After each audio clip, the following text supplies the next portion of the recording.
it is Heather with GetFitGoFigure.com. Sorry, it's like a little dark back up in here. We'll figure this out. Today we are talking about getting through the holidays, which is crazy.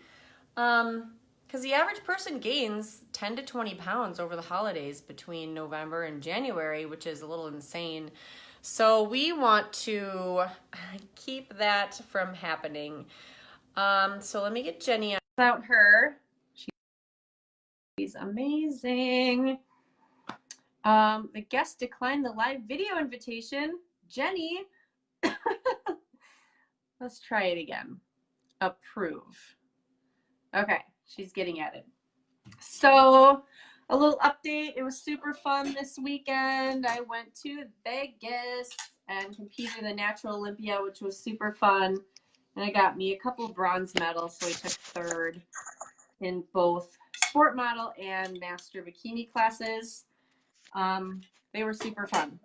So it was quite an experience to have traveled that far on a plane to compete because there's so many things to think about with food and, all the stuff you have to pack for bodybuilding, like whatever. It was super fun. So I had a great time. How's it going, Jenny? Can you see me? Hello? Yeah. I can't see myself. Am I there? You are. You're totally like normal. I can hear you and see you and everything. I can't see myself. Maybe that's a good thing. So, do I look okay? Am I in the picture? You are. You look great. Okay. Well, good. Well, hello, everybody. Good to see you. Yay. Hi. Hi. And all right. So, go ahead. What were we going to say? I was just going to say congratulations on how well you did at the Olympia. I'm so proud of you. Yeah, it was a lot of fun. I had a really good time. Good. It was definitely a great experience. Great show. They also have amateur day, Fridays were amateur, Saturday was pro. So as an amateur, if you want to experience the Olympia, you can go out and, still compete in that show, which is super fun. So it's quite an experience. Really gets your fire lit under you, when you see, so many competitive people, and some of the classes were so big, and nearly all of them are, spot on. Right. So being a judge for that show, they have their work cut out for them so much. It's just insane. Yeah, it's crazy. All right, so let's get rolling. So we're going to talk about some holiday tips on getting through Christmas and Thanksgiving and New Year's while staying fit and staving off that 10 to 20 pound weight gain. We're going to stick with mostly general tips, and then at the end I want to sort of talk about competitors briefly, some things, but your coach can definitely help you through those holidays. That is for darn sure, because that's a different story. So let's get rolling. Jenny, you want to kind of talk about what we're doing? The first plate strategy. You want to start with that one? Yep. So Heather and I have 10 different ideas that we want to share with you. And so we're going to kind of alternate those ideas, and I will start. And this I call the first plate strategy. And what I mean by that is when you go to an event, whether this would apply, whether it's like a buffet type potluck or the sit down family dinner like at Thanksgiving, but where you have options for a lot of different foods. So what the first plate strategy is for your very first plate, which most of us can't fit everything we want on the first plate anyway. So for your first plate, I want you to find the highest protein foods that are on the table. So whether, if you're at Thanksgiving, that would be the turkey. Let's get some good turkey on our plate. And then the second thing would be a veggie-based food. So ideally it would be, steamed carrots, or if they have Brussels sprouts or whatever. It doesn't mean the casserole that is the broccoli cheese casserole. That's a little bit, kind of nullifies its veggie status. But if you could find some sort of veggie dish, salad, whatever, and focus on loading up your plate with fruits, vegetables, and protein for that first plate only. The reason being is after you have that first plate, you are definitely not going to be as hungry. So the next time the food starts passing around or you go up to the tables with all the food, you're not going to have those strong urges to pick up the most delicious thing on the table. Of course, you probably will, but the good news is you probably won't eat as much of it because you've already kind of satisfied some of your hunger there. Um, so that's why I call it the first plate strategy. So with that first plate, aim for protein, fruits, and vegetables only. Fill that plate right up to make it feel like you're eating a lot. And then after that, you probably will find you have a little better self-control. Heather, do you have anything to add to that? Nope, totally true. No, agreed. I think it's a great way to keep from going nuts on Thanksgiving and Christmas and and it's not just one meal for most people. You're not just having one Christmas meal with your family. It's Christmas Eve and Christmas Day and then other holiday parties that might be before that. Now, of course, COVID-19 is making things a little different. Like my mom's side is not having a big Christmas party all together and or Thanksgiving. So I mean, it makes it easier to stick to diet. So maybe fat gain will be far less this year because of it. But yeah, I don't have anything to add to that for Okay. sure. So what's your next suggestion? So some things that I like to uh, suggest is on the day of, if you can, I know you're busy, but sometimes on the day of, if you can get some form of exercise in, if whether it be either a walk after that dinner, like take a family walk out after that dinner, it helps with digestion, get things moving, or maybe you're going to head to the gym that morning. Maybe your gym is open, or if you have a home gym, and get in even like a good leg day. So those muscle groups are so large that you will burn more calories and kind of get that metabolism fired up. So it doesn't have to be a big gym day. It just needs to be some movement. You might get up and walk the dog that day or whatever, but it's really important to keep that physical fitness in, um, to even just help with digestion. So I highly suggest at the very least, after that big meal, after you guys have cleaned up and the family's hanging out, is as a family, and we've done this, especially on my mom's side, like we have everyone, we'll all go out and just walk around the neighborhood and it's super fun. The kids can run around and be crazy. Everyone's chattering away and it's just really nice, and since it's colder, being that we're in Minnesota and you're in Michigan, we all kind of walk a little bit faster. So it doesn't tend to be a leisurely walk. It's like, all right, let's get this in, and you get a little speed walk in. And that's even a good strategy on a normal day. Taking walks after your meals can be a really good way to um, help with digestion and get things moving along. So that is my tip. Awesome. Heather, are you planning to Yeah. mention something about leg day in any of your suggestions? Yeah, and I did mention that sort of at the beginning of there because it's such a large muscle group. Okay, so, Did you hear that part? okay. I'm pretty sure I mentioned that. Yeah. So just as a little recap at the beginning, I mentioned that if you do go to the gym, making sure that it is a leg day because it is such a large muscle group, that it really makes it worth your while for calorie burning is to do a leg day as opposed to doing back and biceps. Those aren't as big muscle groups. They're not as effective in burning calories as it is doing a good leg press and squat and deadlift or whatever you can at home or in the gym. So at the very least, a walk after your dinner, and otherwise you can go all out and hit a nice gym lower body day to really get things revved up for that crazy meal you're going to eat. That's right. Okay, Yeah. well then my next tip, tip number 3, is not to drink your calories. Now this might seem either A, obvious, or B, like, hell no, what do you think how am I going to survive at these family events? So I totally get it.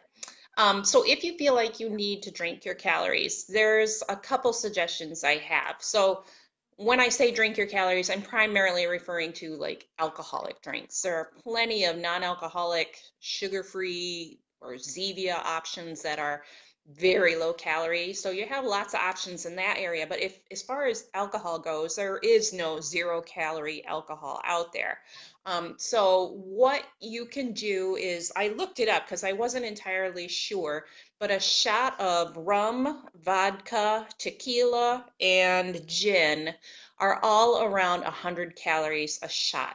So keep that in mind. What I would do if you don't drink it straight is, if you mix it with again, a 0 calorie uh, drink. For me, I use Diet Coke or Pepsi or whatever, and I put rum in there. But just keep in your mind that it's about 100 calories per shot, so probably per drink. Also, there are some beers that are low calorie out there. Again, they're all going to be around 100 calories. Some seltzers, same thing. So if you can try to, if you're going to drink, try to stick with those, to try to keep the calories at a minimum.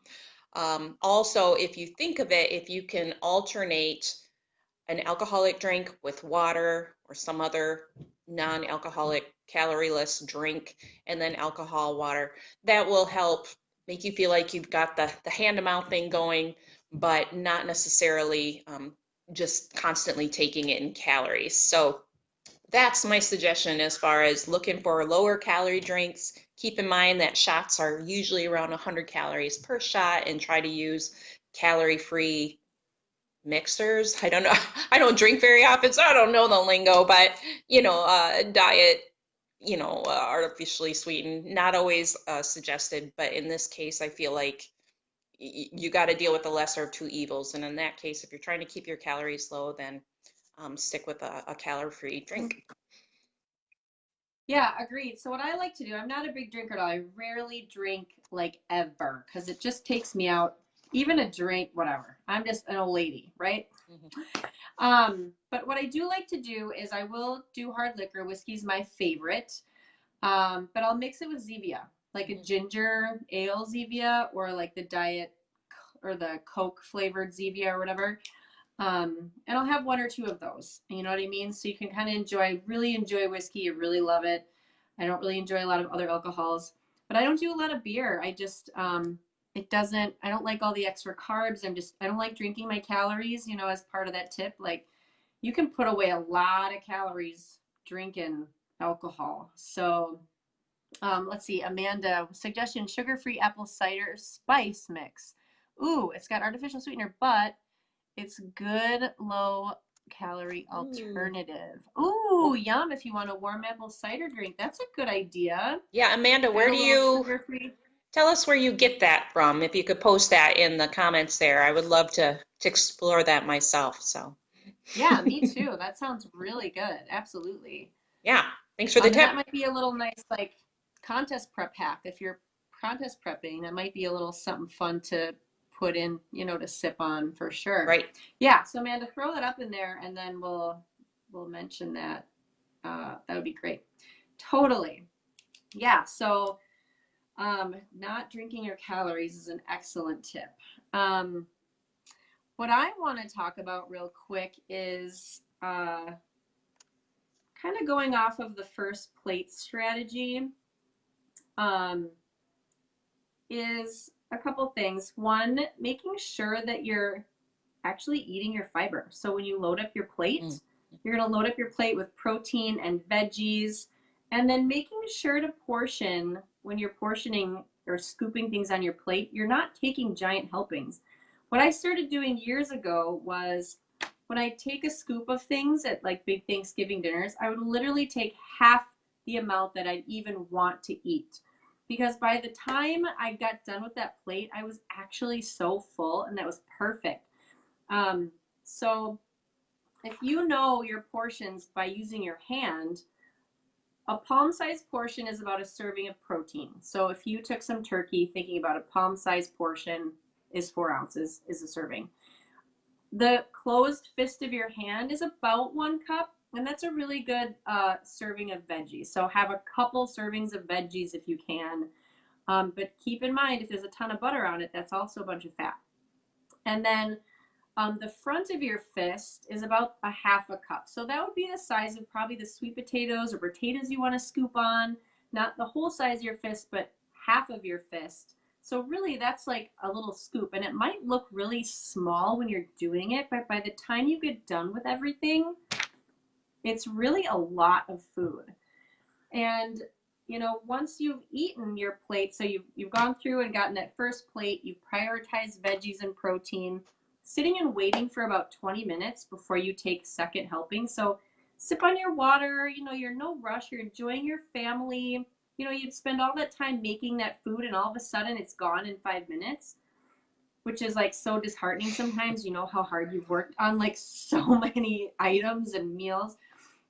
Just sit back and wait 20 minutes before you go and get something, because it takes some time for your body to be like, oh, we've got enough calories in our stomach. We're digesting it now. You are full. You don't need any more.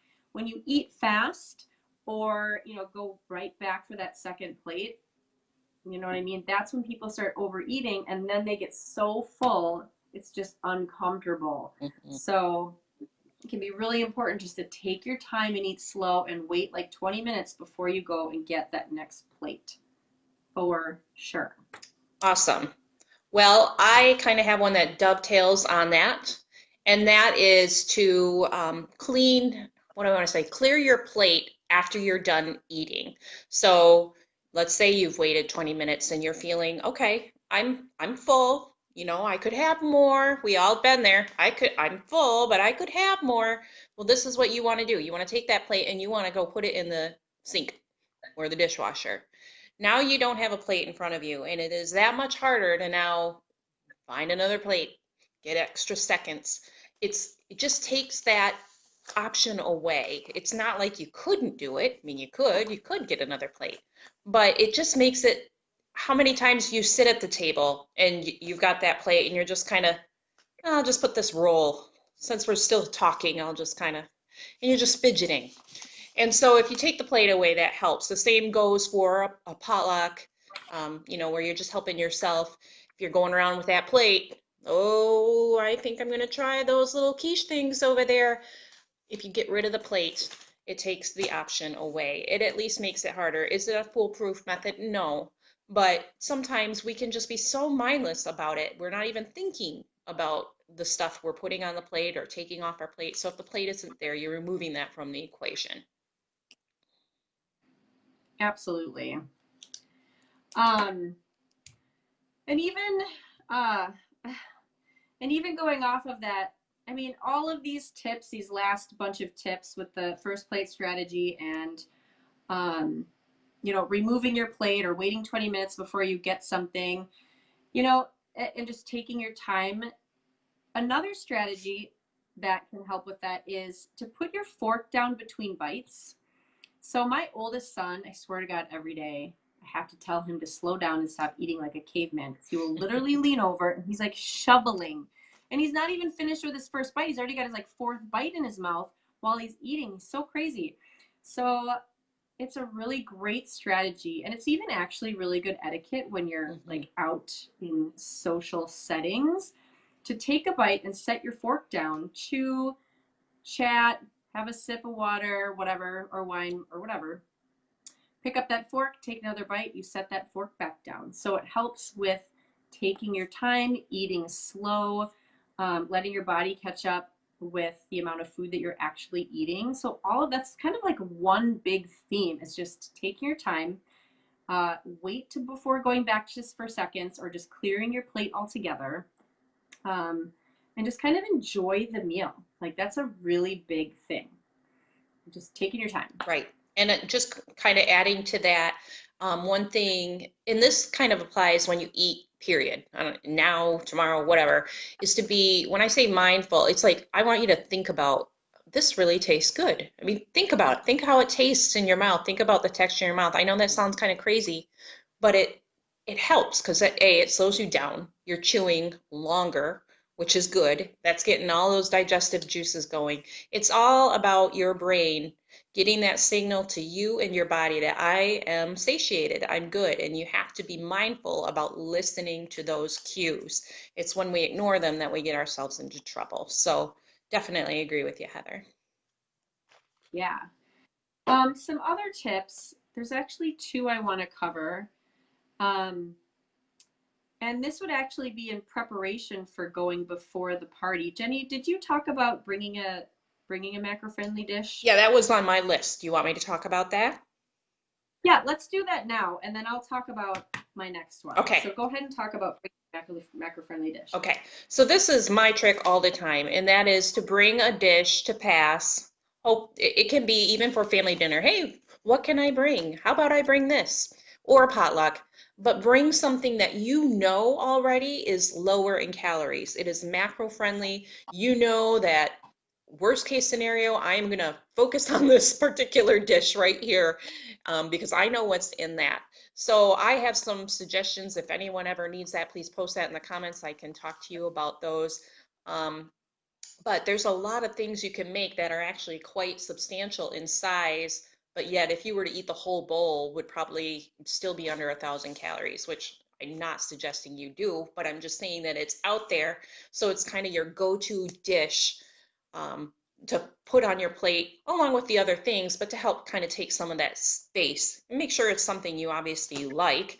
But there are so many recipes out there. If you even just Google your favorite, like I love potato salad, but potato salad isn't exactly low calorie. However, there is faux potato salad, which is made instead of with potatoes, it's made with cauliflower in place of the potatoes. And you know, that sounds kind of Yum. crazy, but when you steam cauliflower, so it's kind of al dente, it almost gives the impression of potatoes. I remember bringing it to a potluck. I did not say anything to anyone. I was so nervous. And I remember them taking a bite and saying, "This is really good. What is in this?" And then I had to break it to everyone that it was actually a somewhat healthy dish. But anyway, but if you have a favorite dish, just Google it. Healthy version of potato salad or low cal deviled eggs. You know, you can find anything online. So if you want it, you could probably find it. Yeah, that's one of the only ways I've survived parties in general for the last 20 years is, and I tried out so many different diet types just out of my own curiosity and to know what makes me feel healthier. Paleo diets, vegan diets, I've been vegetarian, blah, blah, blah. I've done it all since I was like 20. I've started going through so many things. And in order to stick with those parameters that I've set for myself, I had to bring things I could eat. And for me, it's more of the hors d'oeuvre stuff that's harder to stay away from because you want to snack on things before you dig into the dinner. The dinner I'm much easier. It's easier for me to be more choosy about what's available. But I always bring something I can share, especially for hors d'oeuvres. And I've brought in the past, like I really like looking up paleo type or appetizers because they tend to be something like cucumbers with a tuna salad on top instead of crackers with tuna salad, or something that's a little bit healthier and lower calorie. And I find that to be a really great strategy to survive holidays is to bring something to share that you can eat, or maybe even two or three things. If you bring a main or side dish plus an hors d'oeuvre, so you can stick to those things. If you're prepping for a contest or really having to stick with macros, those are probably going to be the main things you're eating aside from dipping into the turkey or whatever. So you just have to be, proactive about it. It's planning ahead for whatever diet you're doing. I don't care if you're going into a show or you're just surviving life.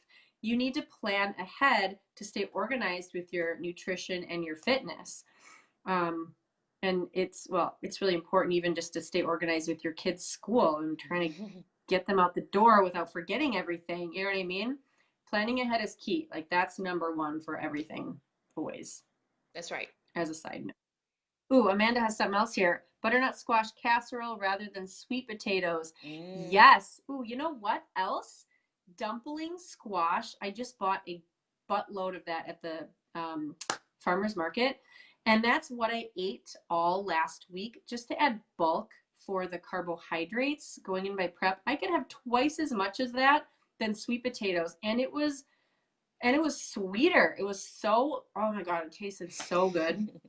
So different types of squash, you can really get in a bulk of over sweet potatoes or white potatoes to add. So that's a great tip, Amanda, because you can make those casseroles and bring those and know that how much you can have to, make it a little bit lower calorie. So that's a great idea. Absolutely. And here's one more idea. Um, Whoops. One more idea before we move on, just because this is a prep tip as well, but it's a great way to take up volume in your stomach without barely making a dent as far as calories, and that is sugar-free Jello. So people might think you're kind of nuts bringing a bowl of Jello, but you could throw some fruit in it or whatever. If it's sugar-free, a whole box of it, I believe, is 40 calories. It's protein, which is even better, and it takes up a lot of space in your belly. So if you're prepping, that's a tip for you. When you get really hungry, have a whole box of Jello. I mean, make it, and it's actually a pretty big portion. Don't just have you could just have the that's a powder. lot of Jello, but yeah, you could put that away if you're hungry. You're right, Put a right. lot of So the point is, if you're at an event, then it's a way to take up some volume in your stomach. So that way you're kind of already taking care of that hunger feeling, again, making it so those cravings aren't quite as strong when you are faced with the foods that you really want. Yeah. I mean, and other strategies, people have done, and I don't highly recommend this particular one, is drinking 2 glasses of water before your meal because it adds that bulk and that full feeling because your body will send signals to your brain that you have gotten a lot of food just from that stretch in your stomach. The only problem with drinking all that liquid before you eat is it dilutes your gastric juices, like all that hydrochloric acid needed to digest that food is very diluted. So it can then lead to heartburn and just make things kind of slow the system down. So take a digestive enzyme in that case if you like using that strategy to help things kind of move along. But that's one thing you can do. I don't like doing it because I find it to be actually hard on my stomach to dilute because I don't make enough hydrochloric acid as it is. So I have to take a digestive enzyme, some betaine hydrochloric acid to help with that. It helps me a ton. Or even take a shot of apple cider vinegar, which helps a lot as well. But that's another way to add bulk in there. That's calorie free. But the Jello, the sugar-free Jello, it's a great contest prep Yep. dessert too. It's like really good for sure. And that just segues into not going to the table hungry. A lot of times I recommend to clients when they're going to parties, and this strategy has worked really great for a lot of my clients that just struggle so much with blending their social life with their goals, is to have like some protein powder and water before you go to the party. You can be sipping on it on your way there. And now you're not starving. You got some protein in you. You can make some smart decisions. You can, snack on the hors d'oeuvre you brought, maybe some other smart things. You won't be pigging out on the puppy jow and the Chex Mix that are in the bowl. You know what I mean? Because your body, when you're hungry, your body's like, oh my gosh, eat all the food. But when you have some protein in your system or snack on deli slices or whatever before you go to the party, so you have something in your stomach that allows you to not be so hungry when you get there. And it helps. And people really love doing that if they keep up on it. And they're like, you know what? I was smart. I did a protein shake before I went to this party and I could tolerate, making really great decisions, and it wasn't torture. It was something I, could do. And I felt really proud of myself for sticking with it. So it was a really nice strategy to not go to the party or, hit that table and all the fixings when you're starving, because that's when your eyes get bigger than your stomach and you end up with a mound of things on your plate that you're trying to finish. And that's where portioning comes in, because you want to finish everything on your plate, right? So just don't go to the party starving. That makes things just way harder. Absolutely. For sure. Yeah. Yeah. One of the last suggestions I have actually it has to do with going to the party. You had already kind of said, have a plan, but another way to look at the plan is make an agreement with yourself, or actually you could tell someone if you feel like that might make you more compliant. But I know that when I go to Thanksgiving dinner, let's say, this year my mom is making this cornbread casserole. It is so good, but I already know that's something I could overdo it on. So if I go into that party and say, you know what, Jenny, you're only going to have one serving of that, I actually, most of the time, will follow what I said I would do. Or, Jenny, you're going to skip the potatoes. Okay, just skip the potatoes and the mashed potatoes, and I keep them going by. I know it sounds kind of crazy, but if you write it down, if you tell yourself, again, if you tell someone else, you're more likely to actually stick with the plan.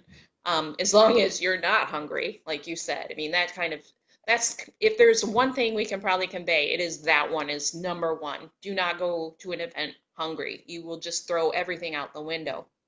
But do make a plan. And this kind of goes for even if you're going out to eat, look at the menu ahead of time. Make a plan what you're going to have. Don't wait until you're there smelling the smell, seeing the sights, because then that's when you're going to start making bad decisions. So if you can go into an event kind of with an idea of what you're going to do, you know what, I'm going to only have 3 plates today, 3 plates of those hors d'oeuvres that we're going around.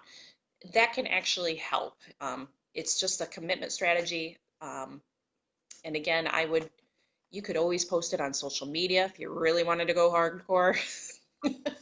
But Totally. you could. That's accountability right there. That's public pressure. Seriously. So that's it's a good strategy. There are studies that show, especially for females, that when you set a goal for diet or fitness, if you like publicly announce that on social media or to all your friends and family, they're the ones that heard you make that big proclamation. So now you're like, okay, I told them this, so I better stick with it. And they will most likely say, hey, how is it going? How's that, workout going that you said you were going to do every single Monday? Or did you cut out chips from your diet altogether? Like, how's it going? So it's an accountability tool to do that. So if you proclaim it on social media or tell your friends when you get to that party, or your family when you sit down at the table, like, hey, I'm only having 1 serving of everything, I'm not going back for seconds, hopefully they hold you accountable too. right. I mean, not everyone's going to. They're going to maybe egg you on to be a big, dingling about it. Here's some more potatoes. Let me serve that for you. But hopefully they're supportive and you're making that proclamation that, it's accountability piece for sure. Right. What was my last one? What did I want to say? Just say no. Yeah, just say no. There it is. That's what it was. Just say no. So listening to your body and just saying no. So you're going to take all these tips that we just talked about, making a plan, don't go there hungry, clear your plate, make sure you're kind of eyeballing portions, eat slow, set your fork down, wait 20 minutes before you're going to think about getting seconds. And making that plan, like Jenny said, before you go there. I do this all the time when I go places. Like, all right, I'm only have 1 drink, or I'm not going to have any dessert tonight because I already had donuts this morning with my friend or whatever. But you're making a plan. Like that's a huge deal in so many of these tips, is making the plan and having an idea when you get there. Because when you don't and you're hungry, you're just going to kind of do whatever. But when you have a plan to say, hey, I'm only have 1 serving of my favorite potatoes, I'm going to have 1 slice of pie, not 3, like my grandma wants to serve me. My grandma totally is terrible about that. She's like, here, have more, eat more, let me feed you and fatten you up. So just say no. Like, you don't need that 3rd slice that your grandma wants to feed you because it makes her feel gratified that she's feeding her family. Like, that's a thing, you want your family to be well fed and healthy and happy. You just have to respectfully decline. Like, nope, I'm really good, thank you. I don't need any more servings. Or, saying no to yourself, which is the bigger one, is say, nope, I'm not going to get seconds. I'm not going to take a huge helping of potatoes, just a small one.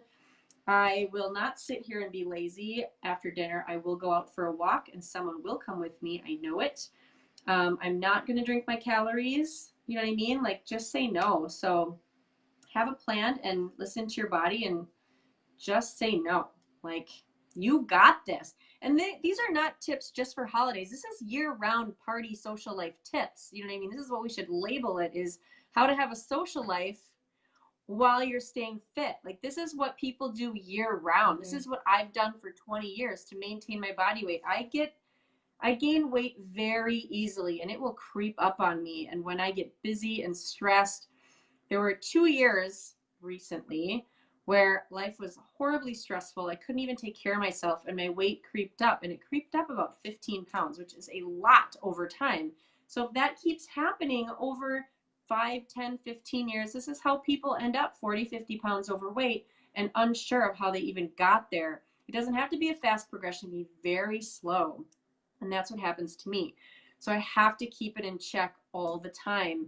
And I follow all of these strategies and totally have, and it works really well. Planning ahead, bringing food that I can eat and enjoy, bringing Zevias to have with my whiskey, telling myself what I'm going to do when I get there, as far as servings or portions, all of those things. Like this is a year-round deal, but a lot of times the mentality comes in on the holidays is, oh, I'm just going to relax on the holidays. I'm going to go back to the gym January 1st and we'll start all over. And that's where we get into trouble. Okay. It doesn't stop at Thanksgiving. It keeps on going through the holidays. And that's what you're going to do to be fit. It's hard to lose 10 pounds. It's really hard. So don't put them on. Those mashed potatoes and third slice of pie are not worth it. It's not. It's a very temporary gratification. And now you've got to take 3 months to do, diet down. And it's just not a good place to be, to keep going up and down on these really big swings.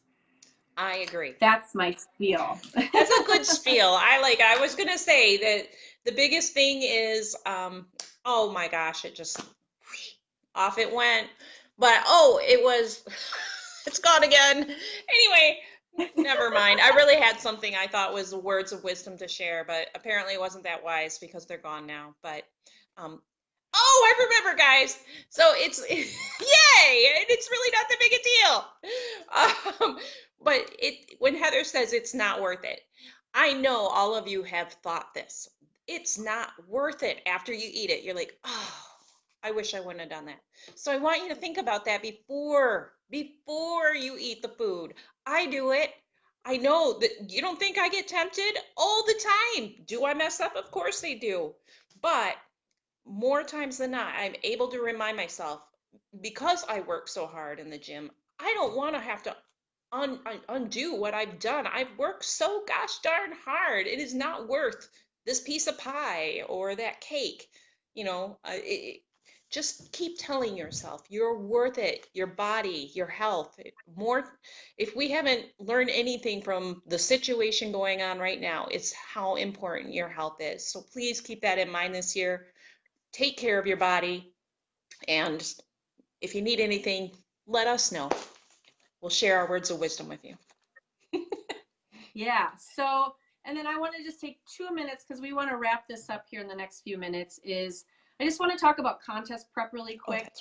All of these rules pretty much apply. So there's nothing new that I'm going to tell you. But what happens and what I tell my competitors is you're going to stick with your macros still 24/7, except on Christmas or Thanksgiving. Take a meal, and don't worry about your macros. Like, you're going to enjoy the meal with your family. You're not going to bring your own food and be a weirdo, because sharing food with your family is a really important thing. You've all made this together. You're going to share each other's love that you made for each other. And you just have to make that plan, bring your Zevias, portion. By then, if you've been counting your macros, how much sweet potato you can have and how much protein you can have and how much fat you can have and what you need to look out for. So you already know, you're already an expert. So you just gotta be smart about it. You make a plan, go there, maybe have some protein so you're not starving. And then just portion things out and be smart. You may not be able to snack on all the hors d'oeuvres or any of that, but you're gonna sit down, you're gonna enjoy that meal with your family, you're gonna be smart about it. That's my biggest thing. And the other thing is to do a leg day on that day. Like, do some leg day, because it's a large muscle group. You're going to burn those calories. So if you're going to have a little extra that day, that's a really good thing to do on that day of your meal, is to work that leg day. So everything applies. You just have to be really strict about it and just enjoy the meal with your family. Don't be a weirdo and bring your food on a very important holiday meal. Because it's sharing food is a very big deal, and it's a cultural importance. You know what I mean? You put your love into that, and you want everyone to be happy. And it doesn't mean you have to eat an entire giant plate of your grandma's favorite green bean casserole. You have a little bit, you know what I mean, and you enjoy it, and you thank them for what they made, and you call it a day. That's right. So that's what I got for you, folks. All right, well, Anything else that you have, Jenny? I do not, except that I hope you all have a chance to be with your families right now during this pandemic. Hopefully you get out there, and if you need anything, ever have questions, of course, let us know. Otherwise, we wish you the happiest of holidays, or at least a happy Thanksgiving, and we will plan to see you guys next time. Yeah, happy holidays going into this. Christmas music's already playing on some radio That's stations. right. Kind of need it right now. It is crazy. All right. All right, you guys. See you later. Have a good night. Bye-bye. See you next time. Bye.